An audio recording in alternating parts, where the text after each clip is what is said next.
Hello viewers, আশা করি আপনারা সবাই ভালো আছেন। তো আমি আপনাদের অনেক ভালো আছি। তো বন্ধুরা, আজকের আবার বিষয়টি নিয়ে হাজির হলাম। সেটি হলো সিএটি টিভির আমাদের পাওয়ার সমস্যা হলে বেশিরভাগ আমাদের দেখা যায় পাওয়ারটি শর্ট হয়ে যায়, এসএমটি আমাদের পাওয়ার সমস্যা হয় এবং পাওয়ারটি বসে যায়।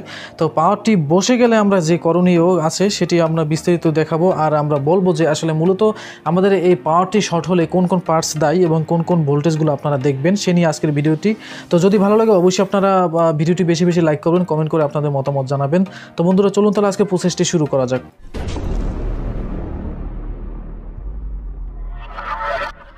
তো বন্ধুরা, তো এখন আমরা টিভিটির লাইনটি দিব। তো আমরা সব সময় সিরিজটি ব্যবহার করব। তো দেখতে পাচ্ছেন আমাদের কিন্তু এখানে কিন্তু আমাদের সেন্সর জ্বলছে।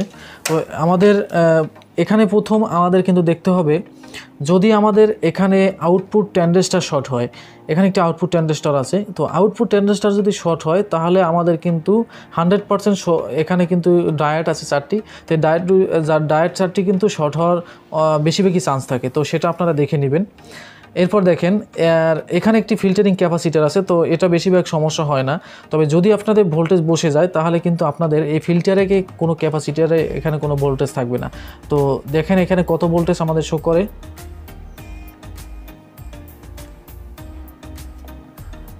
তো বন্ধুরা, আমরা এখানে সিলেক্ট করে নিই।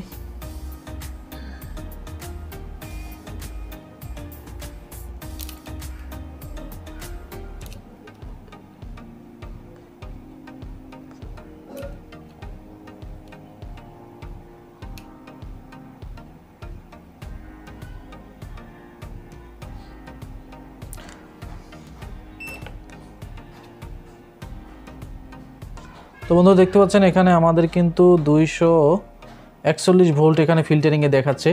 যদি আমাদের ভোল্টেজ বসে যায় এখানে কোনো ভোল্টেজ শো করবে না, হয়তো কিছু ভোল্টেজ শো করবে, তাহলে আমাদের বুঝতে হবে এখানে আমাদের ডায়োডটি নষ্ট। তো তার আগে আমরা প্রথম থেকে যে সমস্যাটি, সেটি হলো আমরা যখন এই সমস্যাটি দেখা দিবে তখন কিন্তু এখানে আমরা এসি ভোল্টেজটি মেপে নিব। এখানে কিন্তু আমাদের একটি এসি ভোল্টেজ আছে।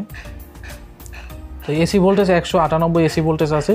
এবার পরে এখানে একটি চপার আছে। তো চপার আমাদের দেখতে হবে ভোল্টেজটি আসছে কিনা।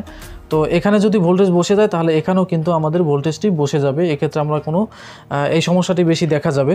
তো এক্ষেত্রে আপনারা যে কাজটি করবেন সেটা হলো আমরা এখানে ওমসটা সিলেক্ট করবেন। তো ওমসটা সিলেক্ট করার পর এখানে আমাদের ডায়োড আছে। তো ডায়োড আপনারা দেখে নেবেন। আর এখানে বেশিরভাগই অনেকেই কিন্তু এখানে লাইনটি ছুটানোর পর এখানে কিছু ভোল্টেজ থেকে যায়, সেটা আপনারা দেখে নেবেন, না হলে আপনাদের অনেক শর্ট লাগবে।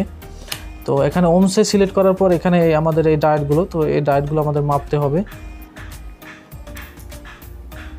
তো এই ডায়োডের মান হচ্ছে, আমরা একদিকে এটা রেসপন্স আসবে, অন্যদিকে কোনো রেসপন্স আসবে না।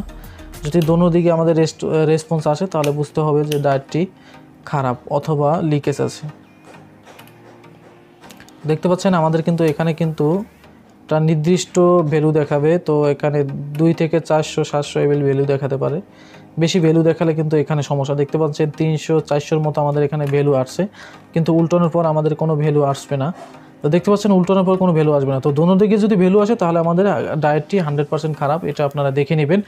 তো বন্ধুরা, তারপর যে সমস্যা, এখানে কিছু আমাদের পার্টস আছে, সেগুলো হলো জেনার ডায়োড। তো মূলত জেনার ডায়োড অনেক সময় শর্ট হয়ে যায়। এই শর্ট হলেই কিন্তু আমাদের আউটপুট ট্রানজিস্টর যদি শর্ট হয়ে যায় তাহলে এখানে কিন্তু আমাদের কিছু জেনার ডায়োড আছে, এগুলো আমরা টেস্ট করে নিব, দেখে নিব, না হলে কিন্তু আমাদের পজিটিভ ভোল্টেজ সমস্যা হতে পারে। তো মূলত এখানে আউটপুট ট্রানজিস্টর শর্ট হলে আমাদের এই ডায়োড শর্ট হবে, আর ডায়োড যদি শর্ট হয় তাহলে আমাদের আউটপুট ট্রানজিস্টর কিন্তু শর্ট হতে পারে, এটা আমরা দেখে নিব। তো এরপর যে সমস্যাটা সেটি হচ্ছে এখানে একটু অটো কাপলার আছে। মূলত এই অটো কাপলারটি সমস্যা হয়। অটো কাপলারটি মাপার নিয়ম হচ্ছে এটাও ডায়োডের মতো মান আসে। তো বন্ধুরা, এগুলো আপনারা দেখবেন। তো এটা একটা বেসিক ধারণা দিলাম। তো বন্ধুরা, আজকে এই পর্যন্তই। আবার সামনে নতুন বড় একটি ভিডিও নিয়ে আসবো। আর আগের ভিডিওগুলো যদি মিস করে থাকেন অবশ্যই ঘুরে আসবেন। আর নতুন এলইডি টিভি, সিএটি টিভির ভিডিও, কোন ধরনের ভিডিও চান সেগুলো কমেন্টের মাধ্যমে জানাবেন।